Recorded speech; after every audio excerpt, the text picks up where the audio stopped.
So we've had a whole bunch of pro-Palestine protests going on outside of the DNC. There's also a massive, massive police presence. So I'm going to show you some of the video, but let's start with this here. So here we have one of the Uncommitted movement co-founders. He went on Ahmed's show on MSNBC, and he's basically going to lay out here, look, here's what we want as uncommitted voters, people who refuse to support Joe Biden in the primary because Joe Biden's arming and funding a genocide. Listen to what he says. Here we go. Backstage at that Detroit rally, I had the chance to shake Vice President Harris's hand and tell her I know to be true, that uncommitted voters and uncommitted delegates like me want to support Vice President Harris, but need her to support a policy that stops sending weapons to the Israeli military that is using those weapons to kill people we love, to kill civilians. And I asked her if we could meet with her to discuss that, and she indicated an openness to that. And I do find hope in the fact that Vice President Harris is engaging on this critical issue. But what's very important here is we, in the context of over 40,000 killed using U.S. bombs, in the context of the escalating bombings that are happening of Palestinian civilians in Gaza, of my own family members in South Lebanon. My aunt called me, told me she's sleeping right now with her slippers under her pillow. So that way, in case the bomb drops, she has something on her feet when she has to run. These are real human beings that we love, that we're connected to. And so my advice to Vice President Harris is, if you want to address the essential demands, the essential cries of protesters, of activists, of regular everyday people all around our country who want to see a better approach, it's not a matter of a change of tone. Tell us, tell me, Vice President Harris, tell our movement, how do you plan to stop sending weapons to kill civilians who happen to be, many of them, people who are our family members, who are our siblings, people we love? I think it's a reasonable ask for us to want to hear about that ahead of this November's election. That is the most reasonable man of all time. He's saying, look, we want to support you. We understand that you are way better than Donald Trump on virtually every issue, but can you please commit to cutting off the weapons going to Israel, the people who are in the midst of committing a genocide day in, day out? I don't know how anybody can oppose these protesters. I literally don't understand it. I don't understand it because, again, that's a bare minimum ask. A real ask, which I think is more like if the world made sense, this would happen, is also demand Netanyahu gets arrested and Ben-Gvir and Smotrich get arrested and the Israeli generals who are leading the genocide get arrested. Force a peace deal on them. I'm not down with this notion of like, let's just have bilateral talks between the Palestinians who have zero power and zero money and Israel, right? It's like, well, what kind of a deal do you think you're going to get out of that? Netanyahu and even the Israeli Knesset now have said we don't want any Palestinian state at all, period. They've said that. They voted on it. What was the vote? Like 66-8 or something like that to say no Palestinian state ever. So they are not a partner for peace. They don't want peace. Netanyahu wants perpetual genocide. So a real ask is, hey, arrest them. Arrest them and force a peace deal on them. Don't give them a choice. Cut the money, cut the weapons, arrest them, sanction them, the government officials, through the UN. There's so many things you can do. All they're saying is stop arming them so they stop killing our family members. Super duper reasonable, 100% on his side. It makes perfect sense to me. All right, so now let's go to what was going on outside of the DNC. I believe this one here, this from Freedom News, and this was outside the DNC. Here we go.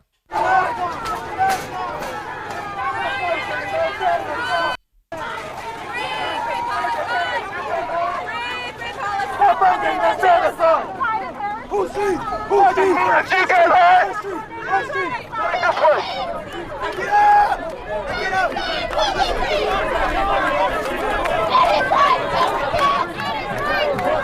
It is right to the DNC! You get her! Sergeant Harris, you get her! The DNC is this way! The DNC is this way! The DNC is this way! Sergeant Harris, you get her! So just so everybody understands, what they did is they set up this like free speech zone, which is significantly away from the DNC. It's like, yeah, you have freedom of speech and can protest, but do it in there, away from anybody and everybody. And it's like, okay, I think that's goofy. I think that's silly. Whatever the legal parameters are, I think they're significantly off. I think you should be I can understand saying, hey, for safety reasons, you have to be X amount away. But to make it so it's like far away is like, okay, then this isn't really free speech now, is it? So they broke through one of the barriers. Again, this came out on the first day. Then we have this. I believe this one was from the second day. Here we go. This is when the riot police showed up. Here we go.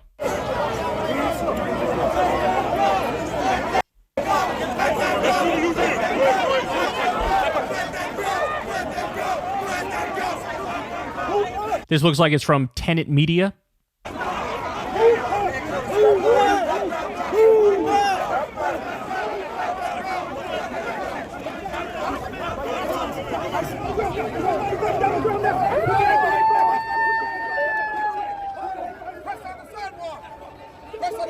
Back. Back up.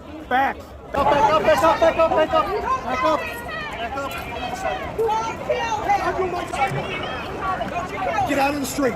Get on the sidewalk. Get out of the way. Free Palestine! No, the sidewalk. Hey, you there. On the sidewalk. That's you. Get on the sidewalk. He rode in a lot of cars with a sibling as a child, so he's like, you can't cross over. Get on the sidewalk. Free Palestine from rapists, murderers, kidnappers, and terrorists like you did. So as you can see, they got a lot of police out there. They did not want this to be like the 1968 DNC, and that's why they're really going all in. Here's another one for you. One of them getting arrested, tackled, arrested. This one's outside the Israeli consulate.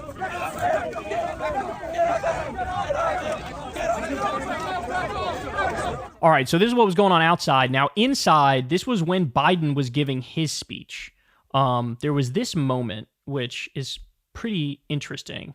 There were some pro-Palestine folks in the audience. By the way, a lot of people actually in there are pro-Palestine. Any time that somebody said, end the war, let's get a ceasefire, things of that nature, the place would pop. I mean, it would be louder than any other line. So a lot of people in there are pro-Palestine. But here you have, they hold up a banner that says, stop arming Israel. It's kind of hard to see from this angle, but you'll see they hold up a banner, then watch what happens. Impossibility. Right here. Stop arming Israel. Impossibility. We're in the grip of a once-in-a-century pandemic. Historic justice. And then this person tries to pull the banner away. Calls for racial justice long overdue.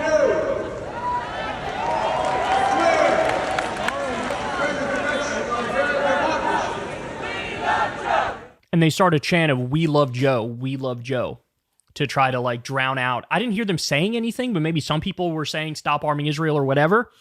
And somebody tried to grab the banner, but they were holding up the banner that said "Stop arming Israel." So they were trying from within. They were trying. And then do I have more for you here? Yeah, I have this one. This one is from Jordan Chariton, Status Coup. Let's see what he's got for us. Over 100,000 people are dead and millions more lives are on the line. The stakes have never been higher. So let's go to those war criminals and let's make them fucking pay for their crimes against humanity. Free Palestine! Free Palestine! Free Palestine! Free Palestine! Fuck the pigs! Fuck the pigs! Fuck the pigs! Fuck the pigs! Fuck the pigs! Fuck the pigs! Fuck the pigs! Fuck the pigs! Fuck the pigs! Fuck the pigs! Fuck the pigs!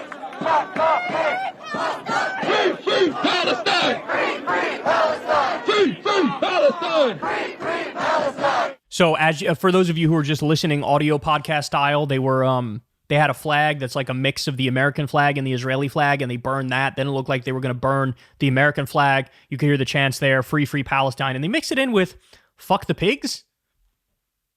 That's, fuck the police. Not quite sure how that goes directly together with when you're talking about Israel and Palestine. But look, people are fucking pissed, right? They're fucking pissed. And they're fucking pissed because a genocide is going on, and we are arming it and we are funding it. And so this is an attempt to put some semblance of pressure on the Democrats and to make them do the right thing. I don't want to nitpick the protest, but again, the fuck the pigs thing, I don't quite understand how that goes hand in hand with when you're talking about Israel and Palestine, unless, were there riot cops who were beating up some of these people just beforehand? And that's why it's about, anyway, I really don't know. But on the burning of the flag thing, look, this happened the last time too, right? So there were flags being burned at a different protest when Netanyahu was coming to speak in Congress. And man, the right melted down over it. Trump trotted out his proposal, like he brought up previously, to ban flag burning with a year in prison. Understand, guys, that is deeply against the First Amendment. I mean, we've already had a ruling on the exact issue of flag burning. And even conservative Justice Antonin Scalia said, look, you might not like it, but it's free speech. Right? So this is a settled issue. You cannot make it a crime. It's already been determined. It's protected by the First Amendment. The other part of that is, look, as a matter of principle, if there's ever a time to burn a flag in protest, it is when your country is either doing a genocide or arming and funding a genocide. Genocide is the crime of all crimes. It is mass murder on gigantic scale, right? So now I understand people say, hey, the optics of it, etc. I get it. I get that the optics may be an issue and it might turn some people off or whatever.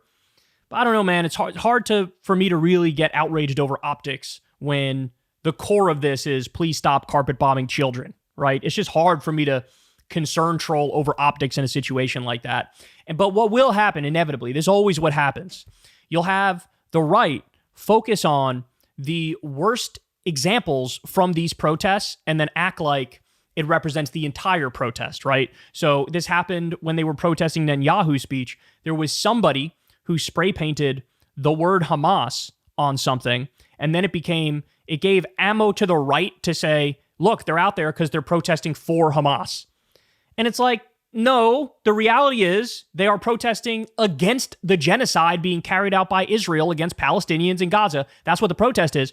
But you gave them ammo by writing Hamas on the statue, right? And look, I'm at the point, I don't know if this is a hot take or not. To some, it may be, but I would not be even the slightest bit surprised if there are some what's called agent provocateurs in these protests, where you have some people with the feds in these protests, and those are the ones who start trouble and do dumb tactics on the side of the protesters, right? I wouldn't be surprised if it was a Fed who wrote Hamas. And then that made it so the narrative was flipped to, look, they're pro-Hamas protesters. It's a way to delegitimize the entire anti-genocide cause, right? And by the same token, I think a lot of those tactics are used even against something as simple as flag burning, right? But flag burning, I can defend on the merits. I think that's the right thing to do in this situation. If there's ever a time to burn a flag in protest, is when you're arming and funding a genocide. But I can't defend the Hamas thing. I'm anti-Hamas, right? So, but either way, putting the tactics aside, this is called pressure. They're trying to put pressure on them to do the right thing, cut off the money and cut off the weapons to Israel.